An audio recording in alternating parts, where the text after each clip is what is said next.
今晚我们要翻开的这本书，可能是中国古典文学史上被误读最深的一部巨著《封神演义》。很多人从小看电视剧，看各种改编的影像，以为这是一出正义战胜邪恶的神仙打架爽文，以为是一个关于斩妖除魔、推翻暴君的英雄神话。但当你真正静下心来，拨开那些腾云驾雾的法术，洗掉那些光怪陆离的滤镜，去凝视明朝那位写下这100万字原著的作者笔尖时，你会感到一阵深深的寒意。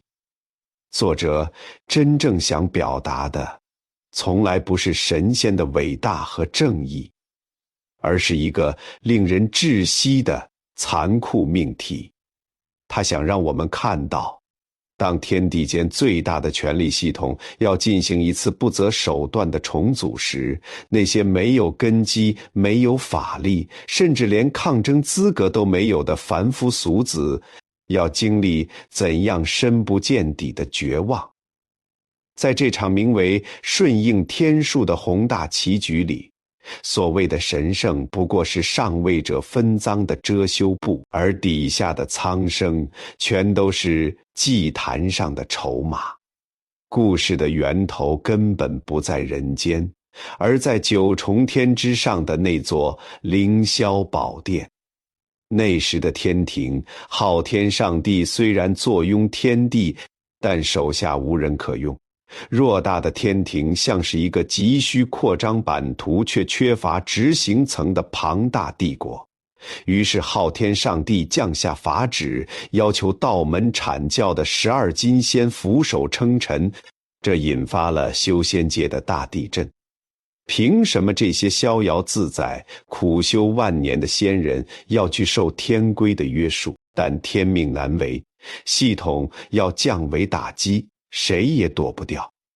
于是阐教、截教、人道3教的教主在那座云雾缭绕的碧游宫里进行了一场冰冷彻骨的权力交锋。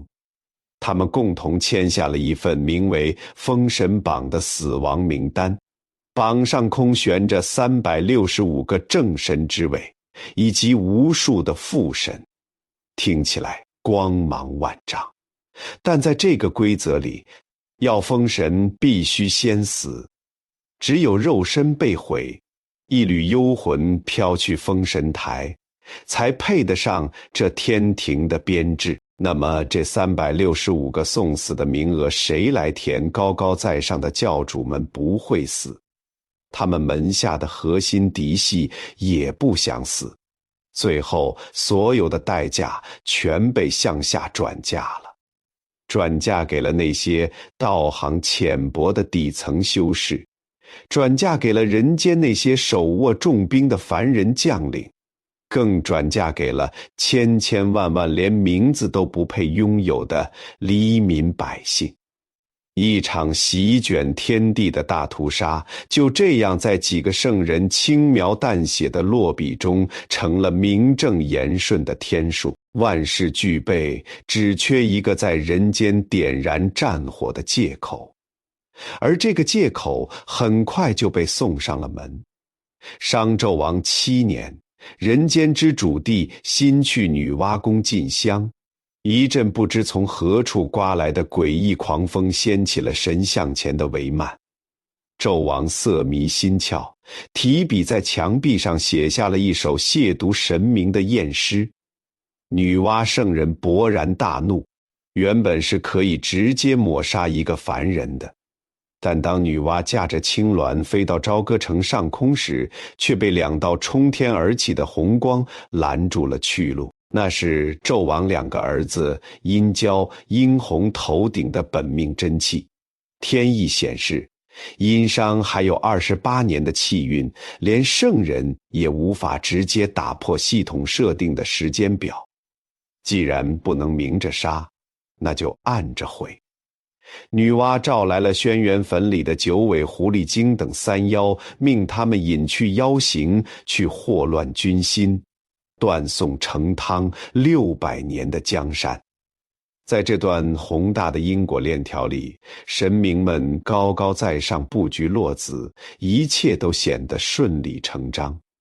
可是当这股裹挟着天威的风暴刮向人间时，第一个被粉碎的是一个毫无防备的无辜少女。我们总是在骂妲己心如蛇蝎，但你是否真的去正视过原著里那个真正的属于人类的苏妲己？她本是冀州侯苏护的女儿，一个养在深闺16年来连大门都未曾迈出过几步的贵族少女。她不关心天庭缺不缺神仙，也不关心纣王提了什么诗，她只在乎院子里的花开花落。然而匹夫无罪，怀璧其罪，因为纣王的贪婪，因为父亲苏护那句冲动的冀州苏护永不朝商，战火瞬间吞噬了他的家乡。为了保全满城百姓和苏氏一族，苏护兵败妥协，不得不将自己的亲生女儿打包成一件求和的贡品送往朝歌。那一天冀州城门大开，真正的苏妲己坐在颠簸的马车里，掀开帘子，眼含热泪，看着父亲花白的头发和城门外跪地哭泣的百姓。他知道自己将要面对的是一个暴君，他恐惧，但他依然咬着牙踏上了这条不归路。他想活着，哪怕是屈辱地活着，车队行至恩州驿站，这是他人生的最后一站。那天夜里月光惨淡，风声呜咽，恩州驿丞战战兢兢地告诉苏护，这驿站里有妖怪。苏护是个武将，一生戎马，他不信邪。他提着一根豹尾鞭，点着一盏油灯，在女儿的房门外哭坐了一夜。可是凡人的武器怎么可能挡得住天命钦定的妖魔？3更时分，一阵阴风吹灭了苏护手中的油灯。黑暗中9尾狐狸精悄无声息地潜入了苏妲己的房间。没有惊天动地的打斗，没有神仙救场的奇迹，只有一阵凄厉而短促的阴风和少女在梦中发出的最后一声轻微的叹息。在这令人窒息的黑暗里，9尾狐吸干了苏妲己的魂魄，随后钻入了她的躯壳。第2天清晨，当苏护推开房门，看到女儿安然无恙地坐在床榻上，甚至还对她露出了一抹妩媚的微笑时，他长长地松了一口气。他以为一切平安，他不知道那个在膝下承欢了16年，那个会对着月亮流泪的女儿，已经在昨晚的黑暗中灰飞烟灭了。他的灵魂连封神榜都上不去，直接消散在天地之间，没有留下一丝痕迹。而这具鲜活的肉体将承载着万世的骂名，去替那些高洁的神明完成弄脏双手的勾当。这就是命运降临时小人物最真实的处境，没有预警，没有选择，甚至连一声求救都发不出来，你就已经被系统彻底除名。真正的苏妲己，就是这场大业祭坛上留下的第一滴最无辜的鲜血。如果说苏妲己的死是一场无声的劫掠，那么西伯侯姬昌在赶里城的遭遇，就是一场眼睁睁看着自己被凌迟的漫长刑罚。姬昌，也就是后来的周文王，是这片大陆上最聪明、最仁义的老人。他精通伏羲八卦，能推演天机。他去朝歌之前就算出自己将有7年牢狱之灾。他叮嘱长子伯邑考7年之内绝不可离开西岐半步。可是血浓于水，看着老父亲被囚禁在异乡的牢笼里，伯邑考带着西市的3件国宝，违背了父亲的命令，踏上了前往朝歌的死路。伯邑考太纯粹了，他以为用宝物就能换回父亲，但他不知道，在朝歌这座被妖气笼罩的魔窟里，最大的危险不是纣王的贪婪，而是妲己的欲望。当伯邑考在摘星楼下为纣王和妲己弹奏古琴时，妲己看着眼前这个风姿卓绝的青年，内心的妖性彻底爆发。他用尽一切手段挑逗暗示，但伯邑考是君子，他用琴音痛斥了妖妃的无耻，用一种近乎自毁的刚烈保全了自己的人格，也引爆了妲己的杀机。等待伯邑考的是被钉在板上，活着被一刀一刀割下血肉，最后被做成了一锅肉羹。这锅肉羹被妲己派人星夜送往了哈里城。那天中午，姬昌正坐在石榻上推演八卦，突然他心血来潮，卦象显示大凶，再一推算，这位老人那双稳如泰山的手剧烈地颤抖了起来。他算出了真相，他的长子，他最疼爱、最寄予厚望的接班人伯邑考已经死了，不仅死了，还被做成了肉羹。此刻正在送往他面前的路上，纣王的使臣端着一个精致的食盒走进了大牢，皮笑肉不笑地说：大王体念您在牢中清苦，特意赏赐了鹿肉做成的肉羹，请您趁热品尝。这是一个试探，这是一个死局。纣王在朝堂上说过，如果姬昌吃了这肉羹，就说明他根本不是什么圣人，留着他无妨；如果他不吃，说明他算出了那是他儿子的肉，此人留不得，立刻杀掉。姬昌看着那个食盒，那里面装着他儿子的血肉，他能掀翻食盒大骂吗？他能痛哭流涕吗？不能。一旦他表现出一丝一毫的悲痛，伯邑考就白死了，他自己也会身首异处。西岐千千万万的百姓和刚刚燃起的反抗火种将被彻底扑灭。为了西岐，为了天下，为了顺应那浩浩荡荡的天数，姬昌必须咽下这口肉。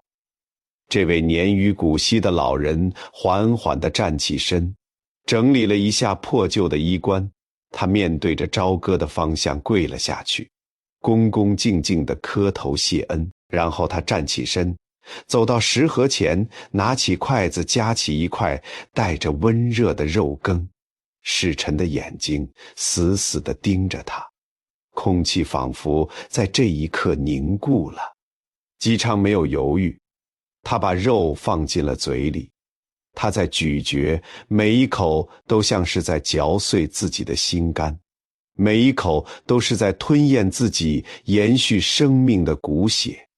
他的舌尖能尝到那股肉香，但他的灵魂却在烈火中经受着最惨绝人寰的焚烧。他不但要吃，还要大口大口地吃，甚至要吃出感恩戴德的表情。连吃3杯，直到把那一盒肉羹吃得干干净净。使臣满意地笑了，带着空食盒回去复命。当牢门再次被沉重地关上，当四周彻底安静下来，只剩下姬昌一个人时，这位老人再也支撑不住了。他跪倒在冰冷的泥地上，双手死死地扣住泥土，指甲翻卷，鲜血淋漓。他张开嘴，撕心裂肺地呕吐起来。那咽下去的肉羹化作3只白兔，从他的口中奔涌而出，向着西方的故乡跑去。那不是神话里可爱的兔子，那是姬昌呕出的3口心血。是一个父亲碎裂一地的魂魄。世人皆赞叹文王神算，赞叹文王隐忍，但有谁真正去体会过，在这个天命将兴的宏大叙事里，姬昌所付出的代价？他失去的不仅是儿子，更是作为一个人，一个父亲最基础的伦常与尊严。他被命运逼到了墙角，被逼着亲手斩断了自己的人性，才换来了一张通往权力巅峰的入场券。在这场诸天神佛为了自身利益而发动的洗牌中，无论是美丽纯洁的少女，还是深明大义的诸侯，只要你是凡人，你要么像苏妲己一样被抹去灵魂成为工具，要么像姬昌一样含着血泪吞下自己的骨肉，硬生生把自己逼成一个没有感情的复仇机器。这股带着腥味的血雨腥风才刚刚刮起，很快它就会席卷整个朝歌城，将那些位极人臣的忠臣良将一个一个拖入万劫不复的深渊。在朝歌这座金碧辉煌的王城里，系统要殷商灭亡，天数已经定好了时间表。但是那些识君之路、受过王朝恩惠的凡夫俗子，那些朝堂上的王侯将相，他们看不见天数，他们只认死理，他们非要用自己温热的血肉之躯去挡住那轰隆隆碾压过来的天意巨轮。咱们先看大商的擎天一柱亚相比干，你看原著里的比干，他不是个只会磕头死谏的腐儒，他骨子里有着皇族宗亲的血性和悍勇。当他发现那些在露台上和纣王饮酒作乐的所谓神仙，其实都是轩辕坟里的狐狸精变的时候，他没有选择明哲保身，他带着武将黄飞虎点了兵马，一把火把轩辕坟烧了个干干净净。他还特意把那些烧焦的狐狸皮剥下来，做成了一件华丽的皮袍，在大雪纷飞的冬天堂而皇之地穿在身上，走进王宫去面见纣王和妲己。比干披着狐狸皮袍站在大殿上，他用这种血淋淋的方式向王座上的妖妃发出无声的警告，也是在试图唤醒那个沉沦在欲望深渊里的君王侄子。但他错估了人性的幽暗，也错估了权力的傲慢。妲己没有当场发作，他用了一种最阴冷、最无法反驳的方式来实施报复。没过多久，妲己旧病复发，在纣王怀里口吐鲜血，奄奄一息。他虚弱地告诉纣王，自己的心痛病只有一片七窍玲珑心做药引子才能治好，而这朝歌城里只有亚相比干长着这样一颗心。那一天的朝会，比干是被禁军半请半压着走进九间大殿的，满朝文武鸦雀无声。纣王坐在高高的王座上，带着一种荒诞的理所当然，对自己的亲叔叔说：皇叔，借你一片心给我的爱妃治病。比干站在大殿中央，仰天大笑，那笑声里有愤怒，有悲凉，更有对这个王朝彻底的绝望。他指着纣王的鼻子大骂：心者一身之主，隐于肺内，怎么可以随便挽？心若不在，人还能活吗？你听信妖妇之言，杀戮忠臣，成汤600年的基业就要毁在你的手里。但纣王的脸色没有一丝波澜，因为当统治者决定要牺牲你的时候，你的道理再对，你的忠诚再厚重，也只是一堆废话。比干知道今天走不出这大殿了，他解开朝服的衣带，露出胸膛，手里拿着一把准备好的短剑。这一刻他没有退缩。早在几个月前，姜子牙离开朝歌时，看出了比干有死结，偷偷塞给他一道符印，告诉他如果遇到大难，把符烧了，化在水里喝下。剖心之后不要说话，立刻骑马回家，或许能保住性命。比干喝下了那碗符水，当着满朝文武的面，当着他效忠了一辈子的君王的面，他咬碎钢牙，将短剑刺入了自己的胸膛。没有一丝犹豫，他亲手剖开了自己的肚子，鲜血染红了王殿的玉阶。他伸手探入胸腔，生生摘下了那颗还在跳动的七窍玲珑心，一把掷在纣王的脚下。做完这一切，比干没有倒下，他一言不发，拢起衣襟，转过身，大步向殿外走去。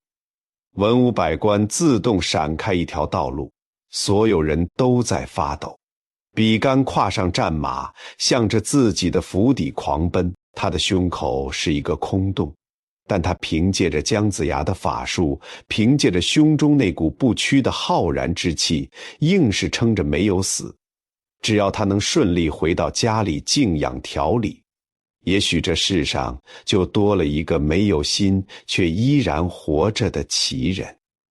可是宿命之所以让人胆寒，就是因为它永远会在你最接近生路的地方设下最致命的陷阱。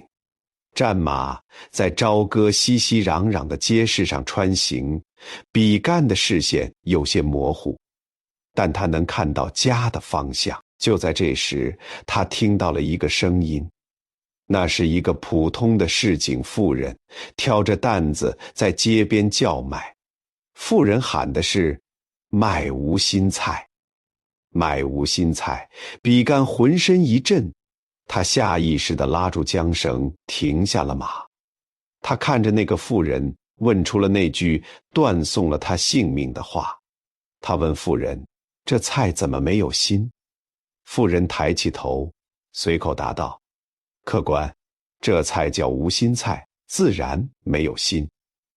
比干又问：那人若是没有心呢？妇人看着这个脸色苍白的大官，像看个傻子一样脱口而出：人若无心，即死。这6个字就像一记重锤，狠狠地砸在比干那个空荡荡的胸腔里。那道维系着他生命的法术符印，那股支撑着他走下王殿的最后一口仙气，被这句来自底层凡人的大白话瞬间击得粉碎。是啊，人怎么能没有心呢？忠臣被逼得挖出了心脏，这个国家怎么还能活下去呢？比干在马背上发出了一声长叹，那是对人间清醒最后的绝望。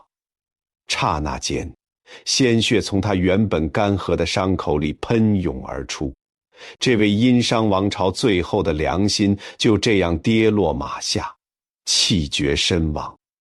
他躲过了朝堂的暗算，躲过了纣王的屠刀，甚至有神仙的法术加持，却最终死在了一个普通妇人漫不经心的一句话里。这就是天意。当系统要你死时，连一个卖菜的妇女都会成为杀死你的那把刀。如果说比干的死是文臣在体制内绝望的悲鸣，那么武成王黄飞虎的叛逃就是凡人武将向命运挥出的最沉重也最悲壮的一拳。黄飞虎可不是普通的臣子。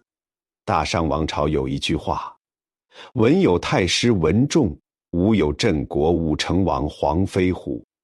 黄飞虎的家族妻室忠良，世受国恩。他的妹妹是后宫里的皇贵妃，他自己手握天下兵马大权。他就像是这座即将倾塌的王朝大厦里最粗壮、最不可撼动的那根承重墙。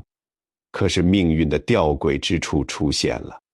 那一年是元旦，百官朝贺。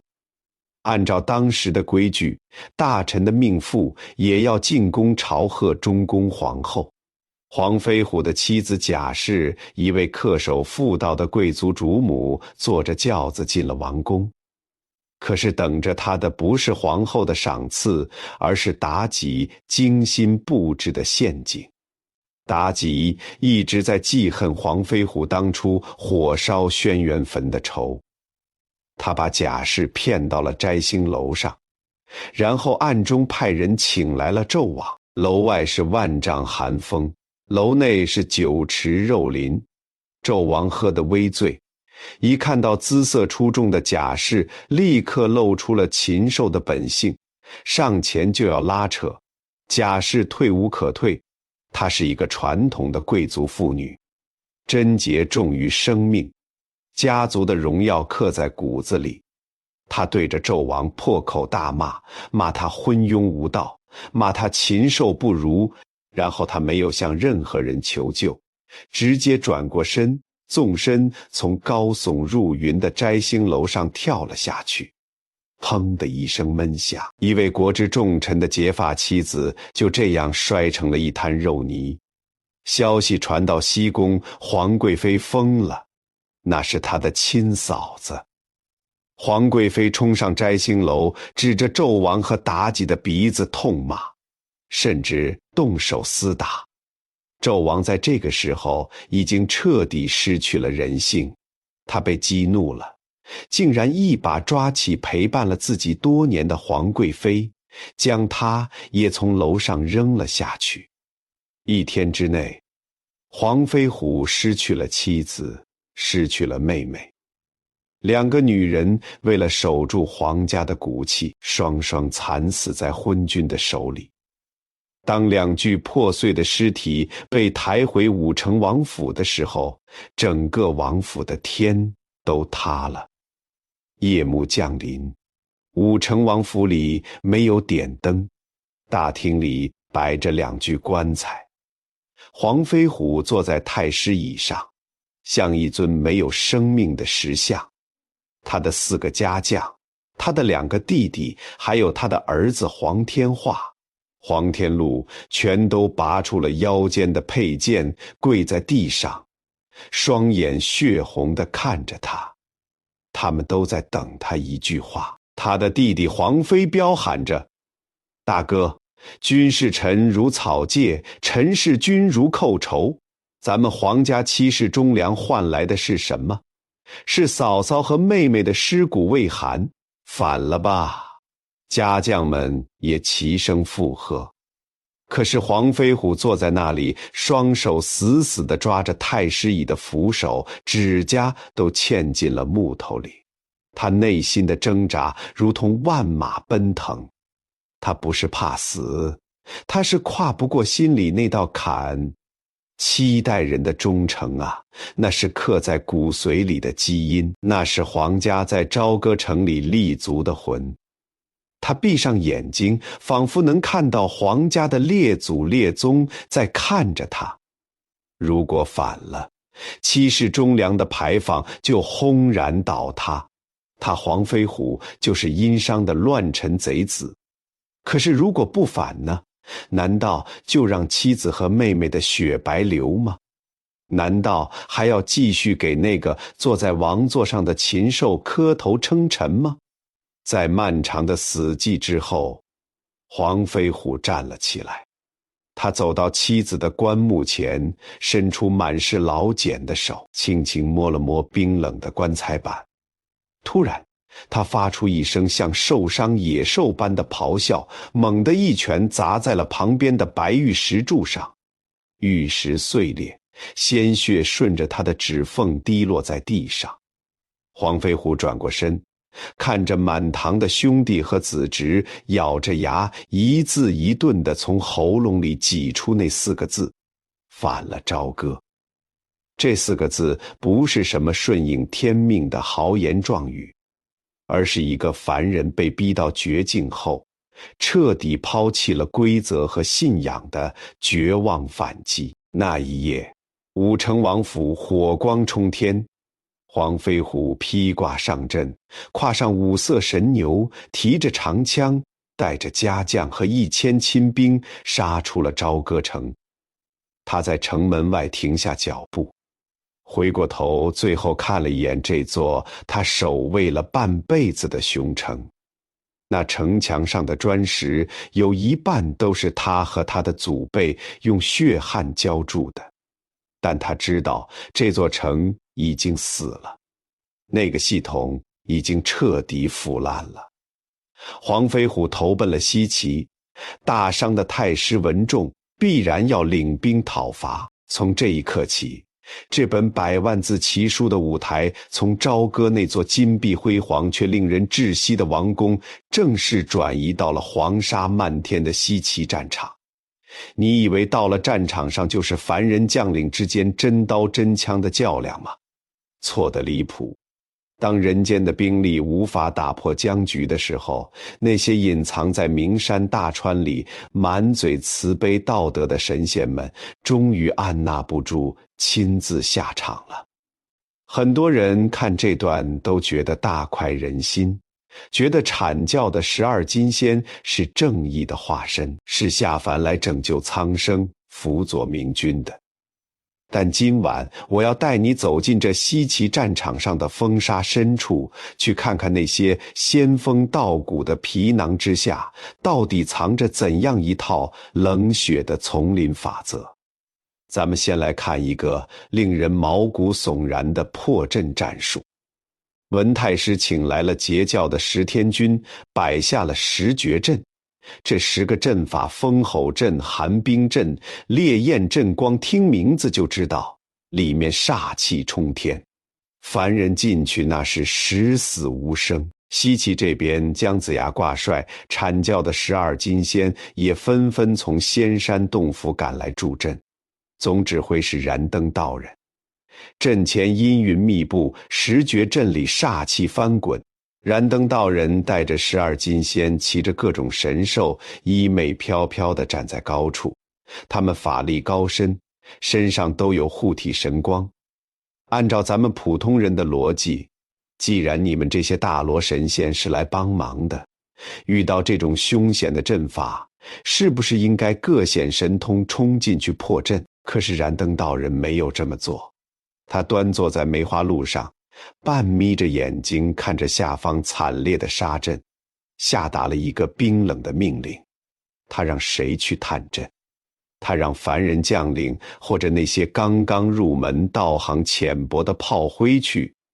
原著里写得明明白白，破天军的风吼阵之前，燃灯道人派了一个叫方弼的凡人去。方弼是个粗人，只懂一点凡间的武把式，连法术都没见过。燃灯道人就这么轻描淡写地让他进阵。方弼刚一进去，黑风卷起，千万把风刃割过来，连惨叫都没来得及发出一声，瞬间就被搅成了漫天血雨，4肢百骸碎落一地。更让人胆寒的是，看到方弼惨死，燃灯道人和12金仙没有一丝悲痛，反而微微点头。为什么？因为这叫祭阵10绝阵的煞气太重，就像一把刚磨好的快刀，太锋利了，神仙进去也容易受伤。所以必须先扔一个活生生的人进去，用他的血肉之躯去喂饱阵法的杀气，让那刀锋稍微变钝一点，等着无辜的鲜血把阵法的锐气消耗掉一截，12金仙里的高人才慢条斯理地拿着法宝进去捡漏，把布阵的天军杀掉。这就是道统的无情。在那些上位者的眼里，众生平等只是一句口号。在这片修罗场里，所谓的正道有时候比妖魔更加冷酷，因为他们作恶的时候，身上还披着替天行道的光环。如果说12金仙的冷血只是让你感到压抑，那么接下来出场的这个人，他悲惨的结局会让你感到一种撕心裂肺的惋惜。他就是截教的高徒峨眉山罗浮洞的赵公明。文太师在绝境中去请他出山。赵公明这个人豪爽仗义，重感情。他平时在仙岛上逍遥自在，根本不想掺和人间的皇权更迭。但是听说老朋友文仲被欺负了，同门的兄弟被阐教杀了，他二话不说，跨上黑虎，提着神鞭，带着定海神珠就下了山。赵公明太强大了，他一个人把阐教的12金仙打得落花流水，连燃灯道人都被他追得四处逃窜。在硬碰硬的战场上，西岐这边没有任何人是他的对手。可是就在赵公明以为胜券在握，准备为朋友讨回公道的时候，一只看不见的黑手已经在暗中伸向了他的后背。西岐阵营里来了一个神秘的散仙，叫陆压。陆压打不过赵公明，但他带来了一门阴损到极点的暗杀法术钉头七剑书。陆压在西岐的岐山之上偷偷立了一个营帐，扎了一个草人，草人身上写着赵公明的名字，然后在草人的头上点一盏灯，脚下点一盏灯。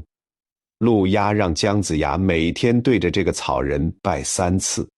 第一天拜下去，远在商军大营里的赵公明正在帐篷里和文太师喝酒，突然觉得心里一阵烦躁。第二天拜下去，赵公明开始头晕目眩，浑身乏力，连黑虎都骑不上了。到了第3天、第4天，这位曾经威风凛凛把12金仙按在地上摩擦的大罗金仙，竟然像一个病入膏肓的凡人老头一样瘫软在床榻上，大汗淋漓，连呼吸都变得艰难。咱们来看看那些满口道德的阐教金仙们在干什么。他们躲在岐山的营帐里，每天按时按点地对着一个草人磕头做法，用这种最卑劣、最见不得光的手段去诅咒一个光明正大的对手。到了第21天的正午，最残忍的一幕上演了。陆压拿出一张小小的桑枝弓，搭上3支桃木剑。他没有在战场上直面赵公明，而是站在草人面前，冷冷地拉开了弓弦。第一箭射在草人的左眼。商军大营里的赵公明惨叫一声，左眼鲜血迸流，瞎了。第二箭射在右眼。赵公明在床上疯狂地翻滚，双手死死地扣着床板，疼得撕心裂肺。第3箭正中心脏，赵公明大叫一声，这位重情重义的汉子就这样在这个阴冷的诅咒中咽下了最后一口气。他临死前抓着文太师的手，没有骂敌人卑鄙，他只是哭着说：悔不听妹子之言，今天死在这里，连师父的面都见不到了。赵公明的死戳破了神仙界最后一块遮羞布。为了赢，为了顺应那个所谓的天意，正义的一方可以不择手段，可以抛弃所有的尊严和底线。而那些真正有血有肉，为了义气而战的人，最后全都被这种暗箭伤人的冷规矩钉死在命运的耻辱柱上。赵公明死了，但这场骨肉相残的悲剧才刚刚被推向高潮。赵公明在3仙岛上的3个亲妹妹云霄、琼霄、碧霄得知了哥哥的死讯。在这3姐妹里，大姐云霄是最清醒、最理智的。她原本早就看透了封神榜的本质。她告诫过哥哥和妹妹，千万不要下山，这是个杀局。只要下了山，几千年的修行就会化为泡影。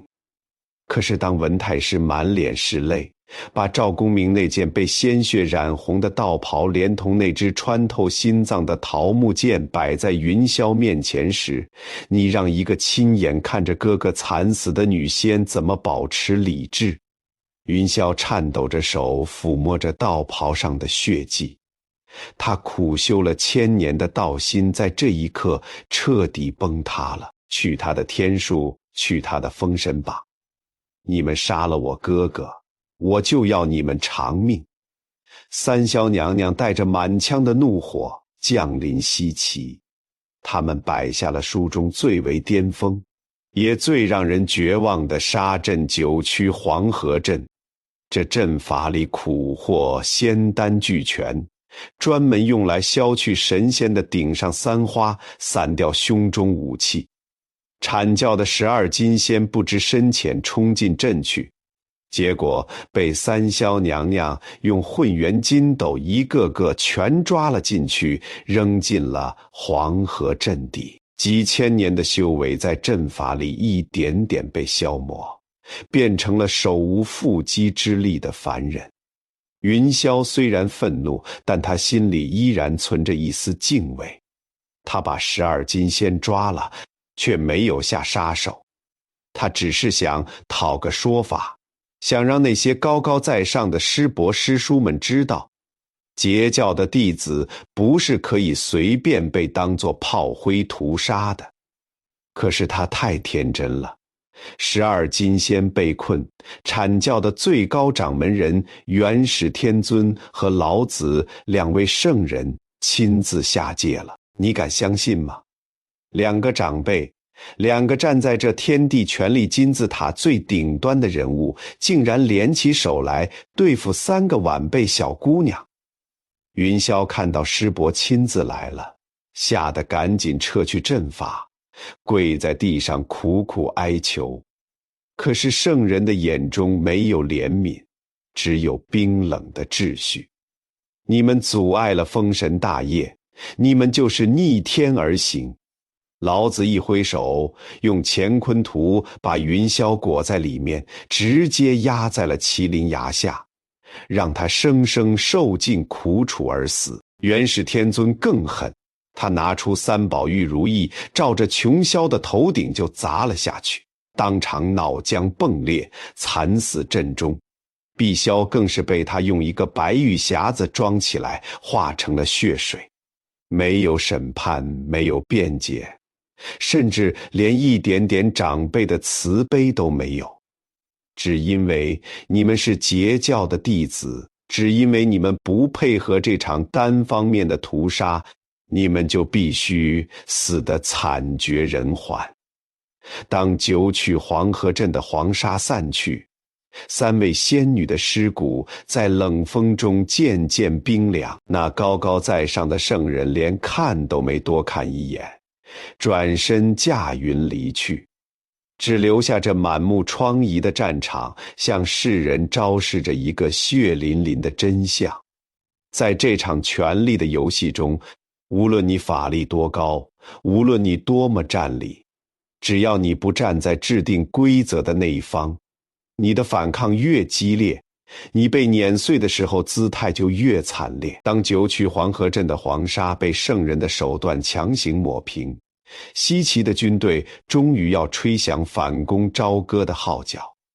到了这个时候，大商王朝的覆灭已经是板上钉钉的天数，天庭的神位也在一个个被填满。按理说尘埃落定，那些还在苦苦支撑的商朝旧臣该顺应大势了吧？可是这本书的伟大之处就在于，他在宏大的宿命面前狠狠地拽出了一根名为血缘和道义的人性引线。接下来出场的这几个人，明知道前面是万丈深渊，却依然要在命运的碾压下唱出一曲逆天者的绝唱。咱们先把目光投向殷商的2位王子殷郊和殷洪。这2个孩子的命运从一开始就被泡在了苦水里。你还记得咱们前面讲过的吗？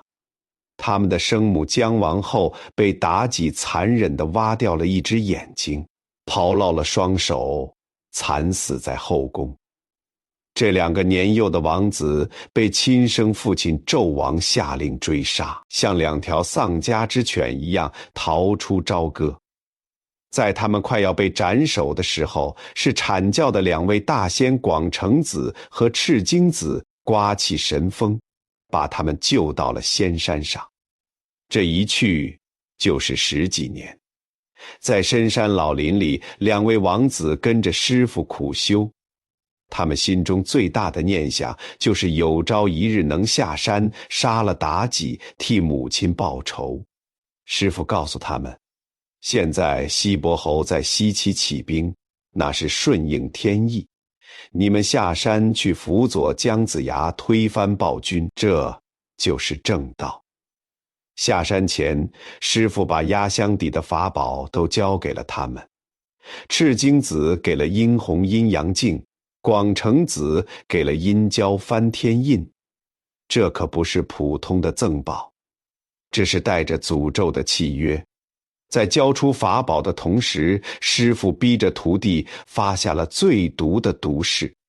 殷红跪在地上发誓说，如果我有一丝一毫背叛西岐，保全商朝的心思，就让我4肢俱焚，化为飞灰。殷郊的誓言更绝，他说，如果我阵前倒戈，就让我受那离除碎骨之厄。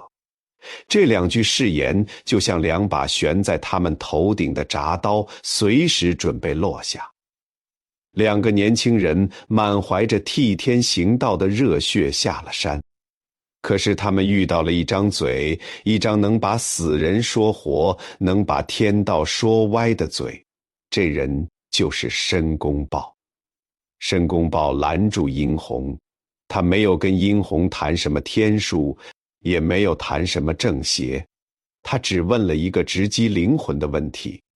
他问，殿下，这天下是谁的天下？殷红说，是我成汤先祖传下来的天下。申公豹笑了，冷冷地说，既然是你自家的天下，你却拿着师父给的法宝去帮着外人攻打你自家的都城。等你帮西岐打下朝歌，推翻了你父亲，那坐在王位上的是姓姬的还是姓殷的？你这不叫顺应天意，你这叫欺师灭祖，你叫不孝之子。你100年之后有何面目去见你成汤的列祖列宗？殷红站在风中，脑子里轰的一声。他是一个10几岁的年轻人，他的世界观原来很简单，父亲是错的，母亲是冤的，西岐是对的。可是申公豹硬生生地撕开了这层伪善的逻辑，把一个最残酷的伦理困境砸在了他的脸上。你的骨血是殷商的，你的祖庙在朝歌，你要是顺了天数，你就成了灭绝宗嗣的罪人。在这场人性和神性的拉扯中，殷红崩溃了。他也做出了选择，他选择了那条死路，转过身，举起阴阳镜，把枪口对准了西岐。当殷红在阵前大开杀戒的时候，他的师父赤精子从天而降。你以为师父是来感化徒弟的吗？不，师父是来执行天罚的。赤精子看着在阵前疯狂冲杀的徒弟，老泪纵横，可是哭归哭，手里的动作却没有丝毫留情。西岐这边借来了老子的太极图，在半空中展开，像一座金色的长桥。殷红不知是计，骑着马冲上了桥，瞬间长桥卷起，把他死死地裹在里面。太极图里是能炼化万物的火焰，殷红在里面发出了撕心裂肺的惨叫。他大喊着师父救命，弟子知道错了，那声音透过太极图传出来，听得人心惊肉跳。赤精子站在图外，哭得瘫倒在地上，连连跺脚。可是他没有收手。为什么不收手？因为天数不可违，誓言必须应验。如果今天放了殷红，天庭的封神榜上就少了一个神位，系统的威严就荡然无存。伴随着最后一声哀鸣，太极图里安静了。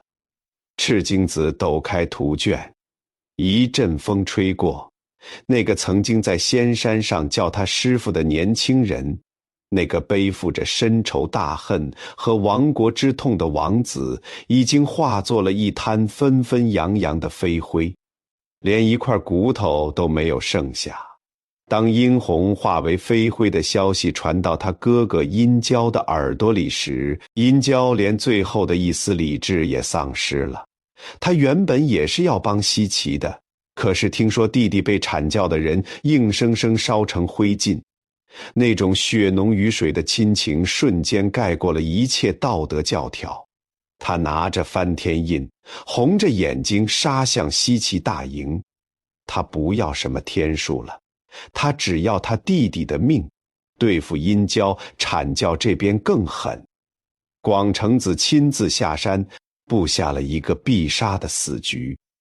他们把殷郊引到了岐山的一条峡谷里，燃灯道人施展法术，两边的两座大山轰隆隆地向中间合拢。殷郊走投无路，被两座大山死死地夹在中间，只露出了一个头和一双手。这还不够，既然发了誓，就得原原本本地兑现。广成子流着眼泪下令，推来了一把巨大的犁锄，几百个凡人壮汉喊着号子，把那把巨大的铁犁生生地压在了殷郊的头顶上。姜子牙站在法场监斩。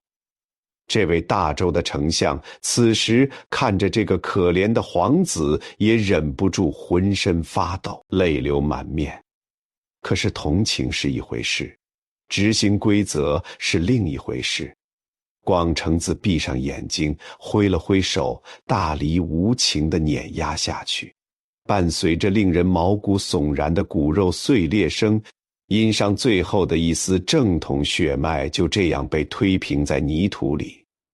兄弟俩一个化为飞灰，一个受犁锄碎骨，他们错了吗？在天道的系统里，他们逆天而行，死有余辜。可在人的道义里，他们只是想保全自己的祖先，想保全自己的血肉至亲。伴随着殷郊殷红的陨落，大商王朝彻底失去了希望。可是这段绝唱还没有到最高潮，因为还有一个人，一个用自己的脊梁骨硬生生顶着这座破庙不让他倒塌的老人，还在战场上做着最后的挣扎。他就是大商的太师文仲。文太师这个人，你不能用普通的奸臣或者忠臣来定义他。他是三朝元老，截教高徒，额头生有第三只天眼，能辨别世间所有的忠奸善恶。他不知道纣王昏庸吗？他不知道殷商气数已尽吗？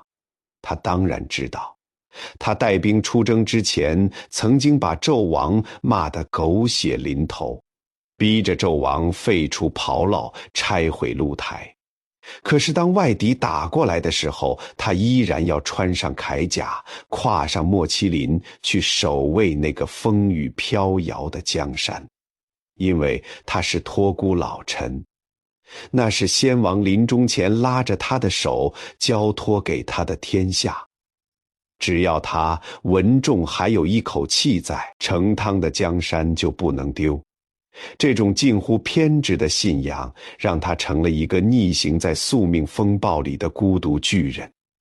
可是人力终有穷尽时，在西岐的战场上，文太师遭遇了生平最惨烈的失败。石绝阵被破，赵公明被暗算，三萧娘娘惨死，手下的将领一个个倒下，30万大军被打得七零八落。这位一生戎马，从未败过的老帅，被姜子牙和阐教的金仙们一路追杀，像一张破网一样，到处都是窟窿，怎么补也补不上了。他带着最后的一点残兵败将，且战且退，他已经不知道自己要去哪里了。到处都是敌人的伏兵，到处都是死路。最后他被逼到了一个连名字都透着绝望的地方——绝龙岭。文太师坐在那匹同样疲惫不堪的莫麒麟上，他的头发已经全白了，战袍上满是干涸的血迹和泥土。他回头看了看身边剩下的几百个伤兵，眼神里透出一种前所未有的凄凉。就在这时，绝龙岭的山顶上走出来一个仙风道骨的道人云中子。云中子手里拿着一根通天神火柱，居高临下地看着文太师，声音没有一丝温度。他说：“文仲，天数已定，你命当绝于此，还不束手就擒。”文太师抬起头，那张布满沟壑的老脸上突然绽放出一丝傲然的冷笑。他猛地睁开了额头上的第3只眼，一道白光直冲云霄。他大吼一声：“我文仲一生辅佐3朝，只知尽忠报国，不知何为天数。今日纵然战死，也绝不向尔等妖道低头。”他举起手中的雌雄双鞭，一夹莫麒麟迎着绝龙岭的死地冲了上去。云中子冷冷地一挥手，8根通天神火柱从天而降，按8卦方位死死地把文太师困在中间。柱子里喷出49条火龙，瞬间将整个绝龙岭变成了一片火海。可是让人震撼的一幕出现了，在漫天的烈火中，文太师没有惨叫，没有求饶。莫麒麟已经被烧成了灰烬，他手里的兵器也被烧化成了铁水，但他依然直挺挺地站在火海的中央。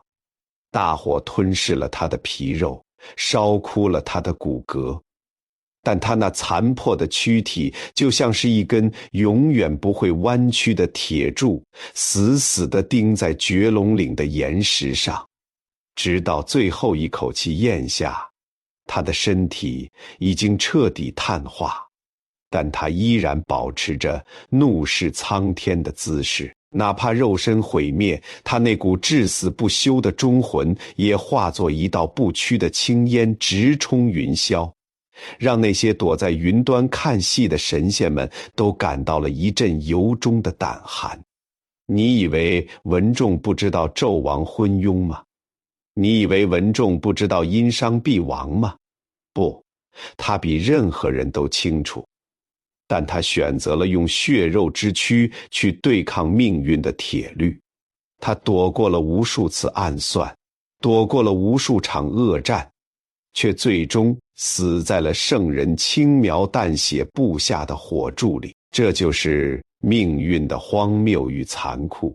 你所有的坚守，所有的忠诚，所有的勇敢，在天数面前不过是一场注定徒劳的萤火之光。而当所有的鲜血流干，当大商的王旗落入尘埃，当那个高耸入云的封神台终于要开榜的时候，我们要去见证这场用无数凡人和修仙者性命填满的盛大典礼。我们去看看，在这座苍凉的封神台上，到底谁是赢家，谁又是最大的小丑。朝歌城破的那一天，没有天降祥瑞，只有漫天的黑烟和刺鼻的血腥味。纣王帝辛，这个曾经力大无穷，能够倒夜9牛的君王，此时成了一个真正的孤家寡人。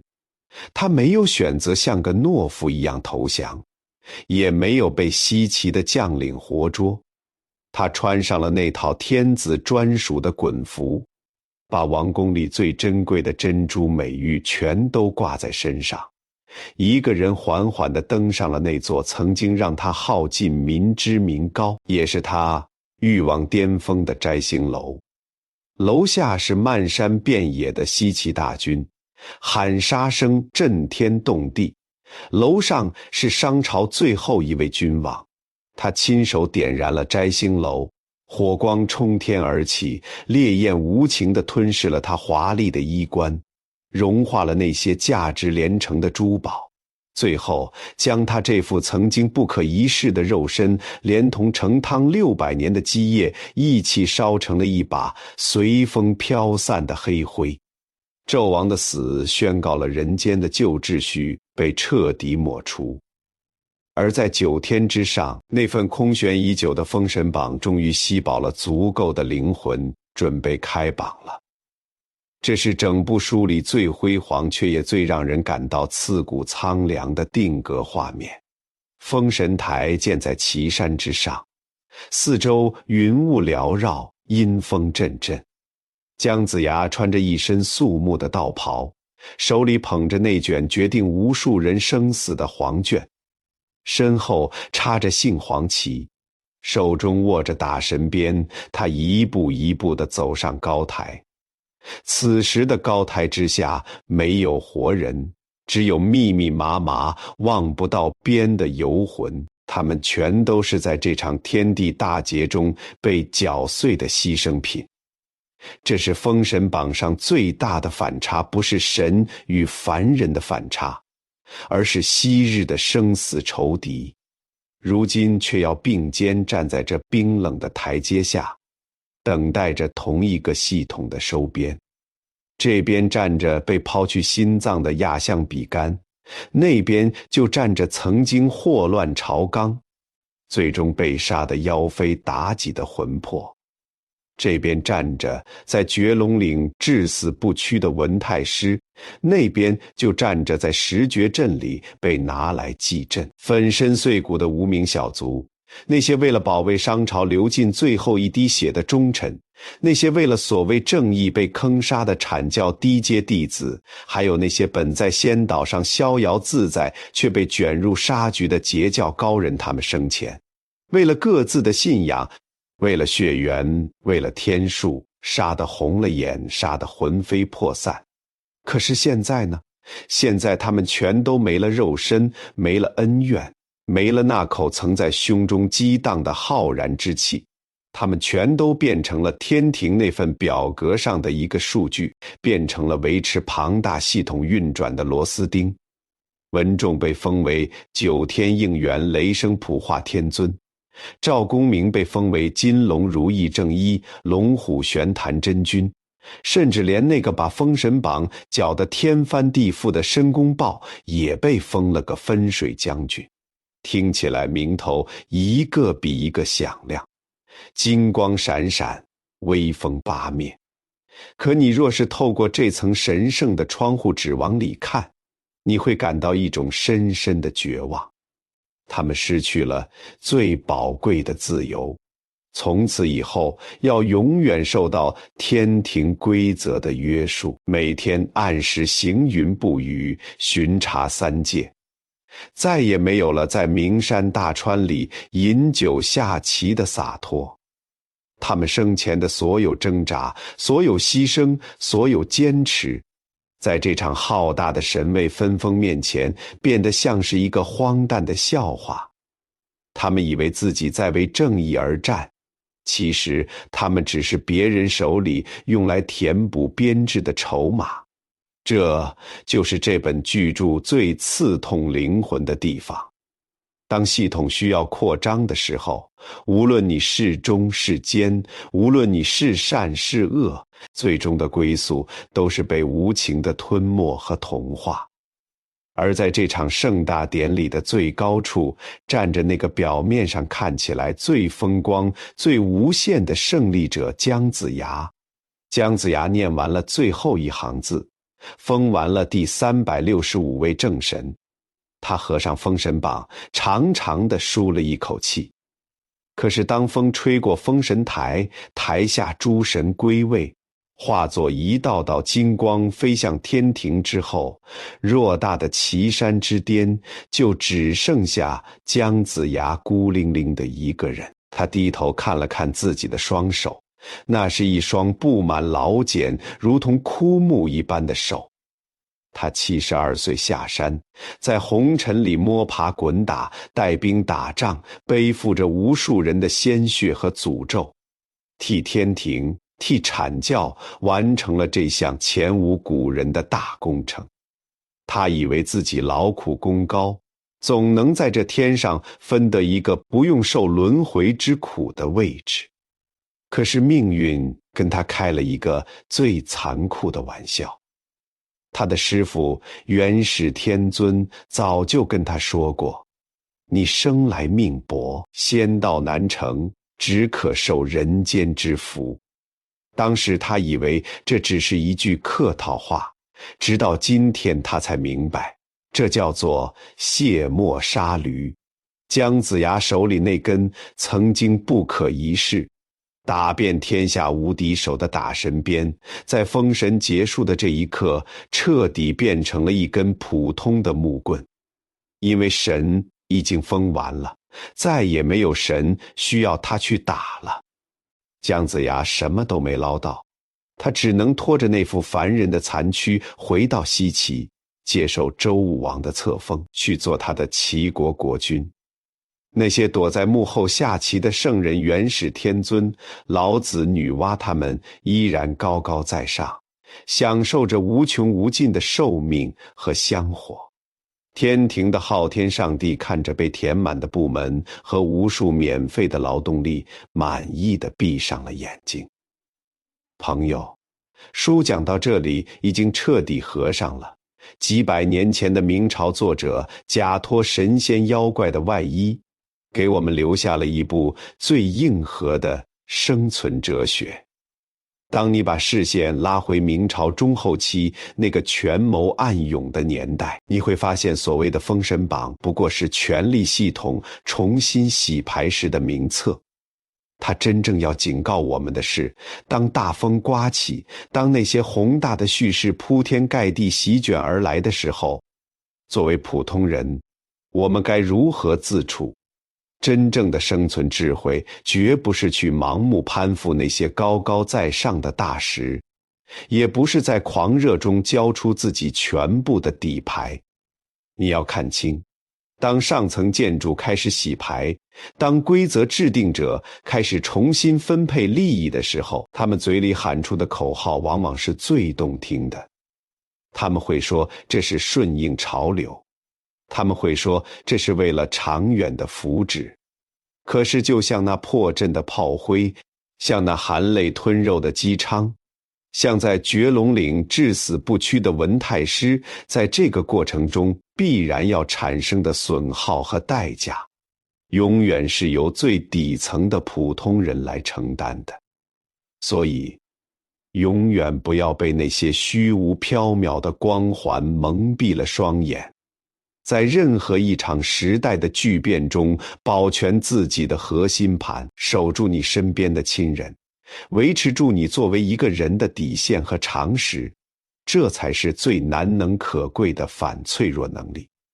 不要去奢望成为那个手握打神鞭的姜子牙，因为你看到的是他封神的风光，看不到的是他最后面对空荡荡的封神台时那无法言说的无力感。